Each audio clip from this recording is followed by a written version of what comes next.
আসসালামু আলাইকুম। এই যে এটা খুবই স্পেশাল একটা ম্যাঙ্গো সস। এটাকে বলে ম্যাঙ্গো হ্যাবানারো। এটা একটা চিলি আছে হ্যাবানারো, ওই চিলিটা দিয়ে করছে আর ম্যাঙ্গো দিয়ে করছে।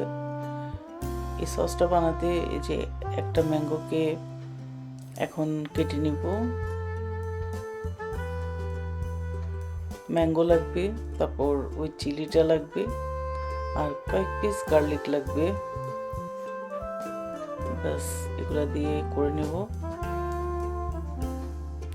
এখন অবশ্য আমের সিজন না, আম কিনে আনছি, আমটা একটু নরম হয়ে গেছে, তো এমনি তো খাওয়া যাবে না, তো এটা দিয়ে ভাবলাম সসটাই করে ফেলি। এখন এটাকে পিস পিস করে কেটে নিতে হবে।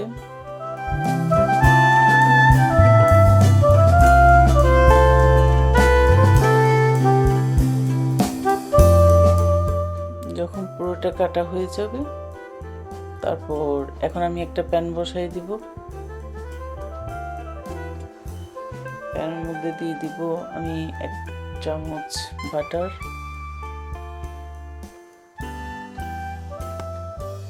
তারপর আর এখন দিয়ে দিব এখানে কয়েক পিস গার্লিক, জাস্ট বেশি না, 2টা ক্লোভ গার্লিক।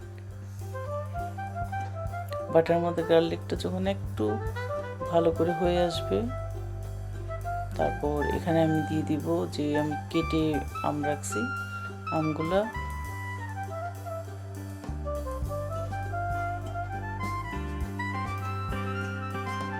তারপর আমাদের এখানে একটা মাছ বাজার আছে, ওখান থেকে একটা চিলি, এটা স্পেশাল চিলি হ্যাবানারো বলে, ওই চিলিটা আমি ওই দিন কিনে নিয়ে আসছি। তারপর ওই চিলিটাকে এখন ছোট ছোট করে কেটে ওই চিলিটা দিয়ে দিব। এই যে এই চিলিটা অনেকটা মানে পটকা মরিচের মতো বড়, এটার সেন্ট একটু অন্যরকম, মানে খুব একটা স্পাইস না। তারপর সবগুলো মিলে জাস্ট বেশি না, 2-4 মিনিট হলে আমি এখন এটাকে ঠান্ডা করে নিব, কারণ আমি ব্লেন্ড করতে হবে। ঠান্ডা হলে তারপর আমি এই যে জারটার মধ্যে এখন ঢেলে নিব।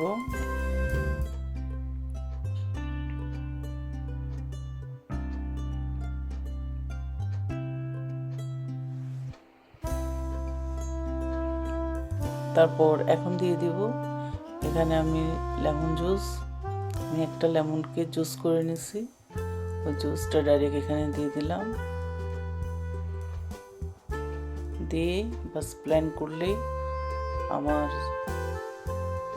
সসটা রেডি।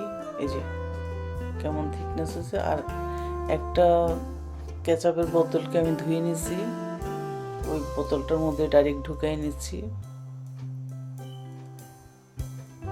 এটা ফ্রিজে রেখে আপনি 1 মাসও খেতে পারবেন, কোনো সমস্যা নেই, একটু কিচ্ছু হবে না।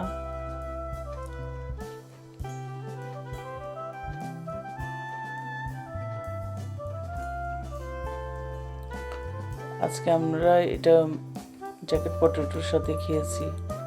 এটা সমোসা, তারপরে প্যাটিস, সব কিছুর সাথে ভালো লাগে, যে কোনো নাস্তার সাথে এই সসটা খুব মজা লাগে, একদম সুইট, তারপরে স্পাইস, সব কিছু মিলে। আশা করছি ভিডিওটা ভালো লাগবে। ভালো লাগলে অবশ্যই লাইক করবেন, শেয়ার করবেন, আমার চ্যানেলকে সাবস্ক্রাইব করবেন এবং আমার ফেসবুক পেজকে লাইক করবেন। আল্লাহ হাফিজ।